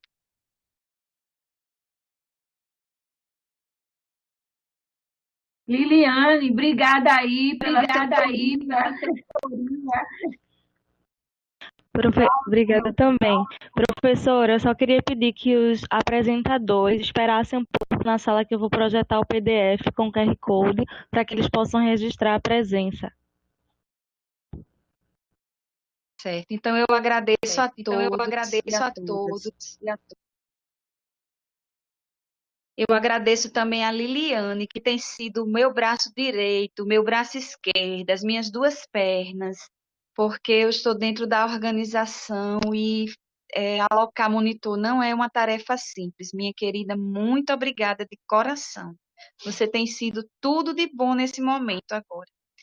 E as minhas companheiras de avaliação, muito obrigada. Sueli, que bom que você melhorou. Eu fiquei preocupada de você não melhorar. E que bom que você conseguiu estar aqui, mostrando todo o seu compromisso. Eu fico feliz também com a Emanuela, com tantas contribuições maravilhosas que você trouxe hoje para a gente. Você também, Sueli. E as pessoas que apresentaram, o abraço a toda a equipe, porque ninguém trabalha sozinho, né? Então podem ficar felizes, agradecer à equipe de vocês, como disse a Manuela, aos orientadores, porque é um trabalho em conjunto. Então sintam-se abraçados e tenham um excelente final de evento, tá? Eu vou me despedir e agora fiquem para vocês pegarem o QR Code com Liliane. Muito obrigada a todos. Uma boa tarde.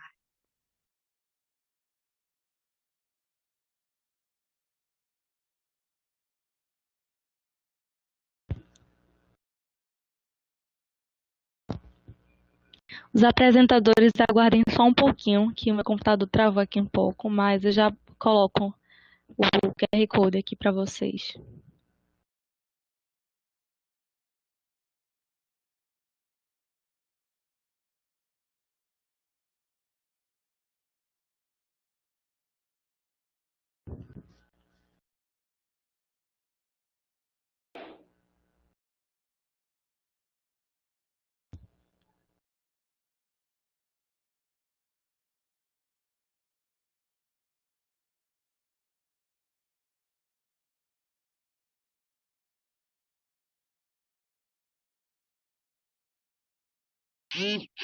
Espere um pouquinho que Liliane vai conseguir colocar, tá, pessoal?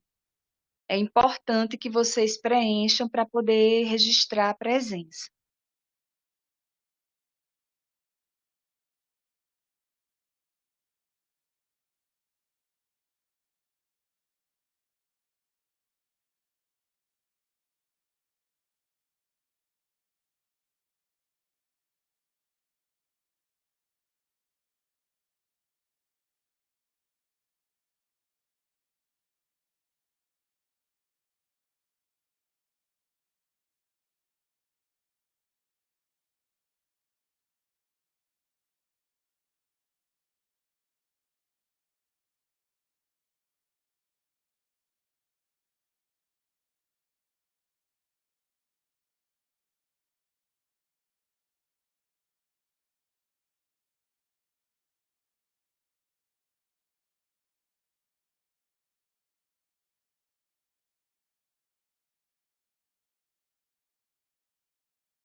Liliane?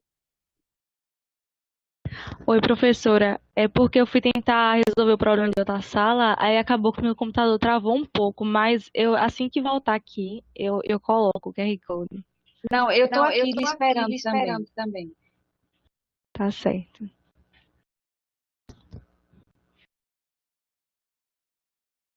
Vai dar tudo certo. Daqui a pouco Liliane vai colocar, tá certo, o QR Code. Vamos esperar, faz parte desse novo momento, né, que a gente não estava preparado para tanta novidade. Então, eu acho que nossos monitores todos estão de parabéns, porque estão demonstrando toda a tranquilidade, o treinamento, né, que foi feito antes, e a gente precisa disso mesmo. E vocês também foram ótimos, né? Então, quando a gente caiu, o coautor apresentou, então vejam que equipe boa, né? E que está dando tudo certo.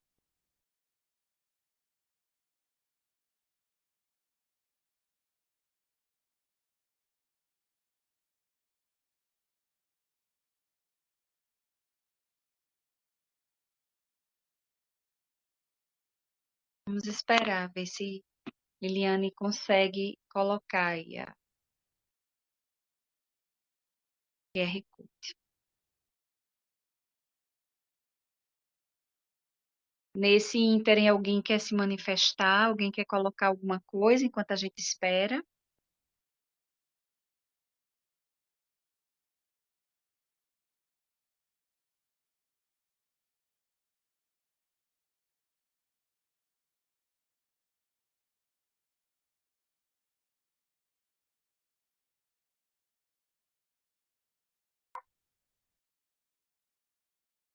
Eu não estou conseguindo ver o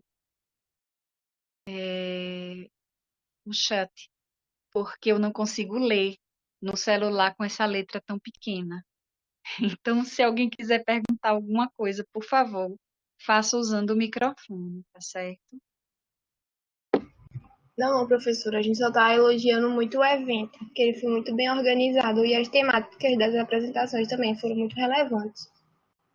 E tem uma moça, Célia, ela está perguntando, ela está assistindo, ela está perguntando se pode falar, mesmo assistindo, só assistindo. Pode. Se ela tiver ativado o microfone dela, ela pode se manifestar. Enquanto o QR Code não aparece, pode sim. Tá certo? Eu abri para esse momento.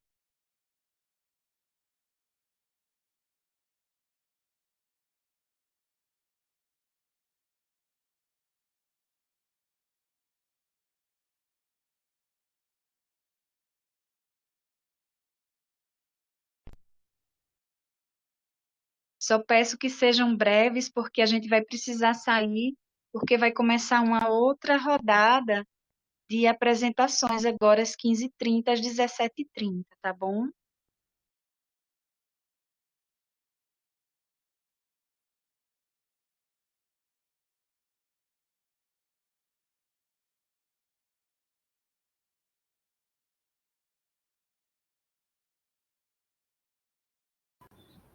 Boa tarde.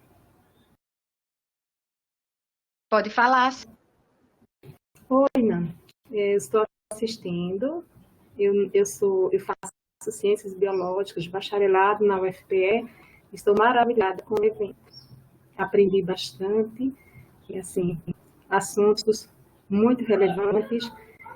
E estou anotando aqui tudo que eu posso, porque, apesar de fazer ciências biológicas, eu quero atuar em educação e saúde.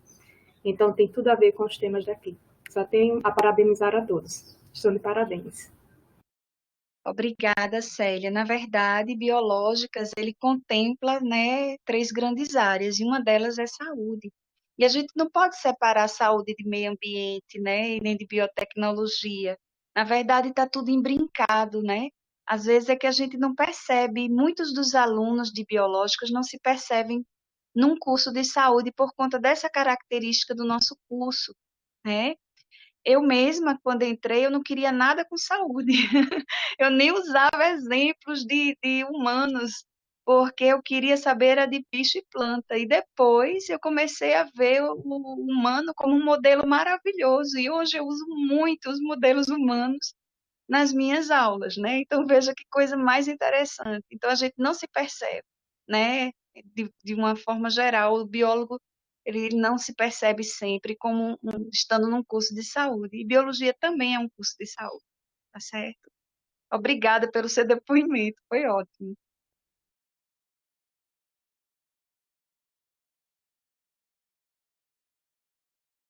Liliane, De nada, foi um prazer. só deu um retorno. Oi, professora. Eu estou aqui tentando, mas está travando bastante. Talvez, se vocês, como vocês, os avaliadores, né, vão para outra sessão, fosse o caso vocês irem, a gente ficava aqui, eu e os apresentadores, e eu encerrava a sessão, já que vocês têm essas outras atribuições. Seu microfone está fechado, professora.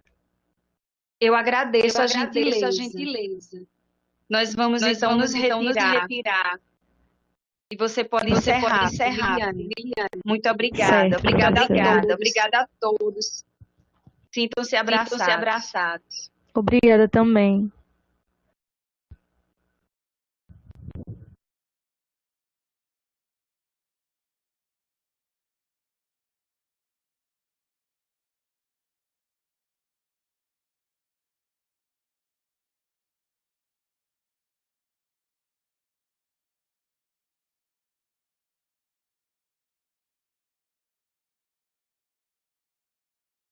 Pessoal, esperem só 5 minutinhos, viu? Por favor, não me deixem só.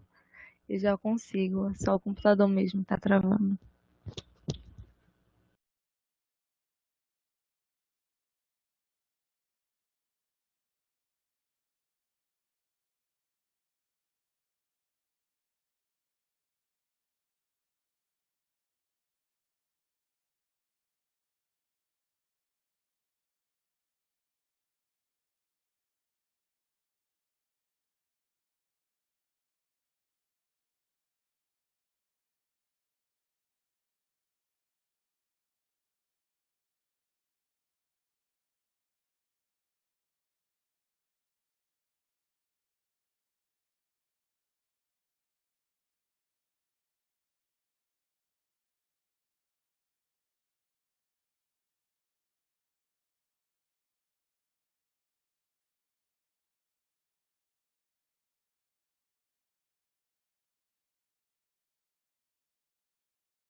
Gente, eu não consigo ver o chat. Se alguém tiver ainda aí, por favor, abre o microfone para que eu possa saber. Estamos. Agora me tira uma dúvida. Para quem está assistindo, precisa fazer isso ou só para quem apresentou? Tô sim.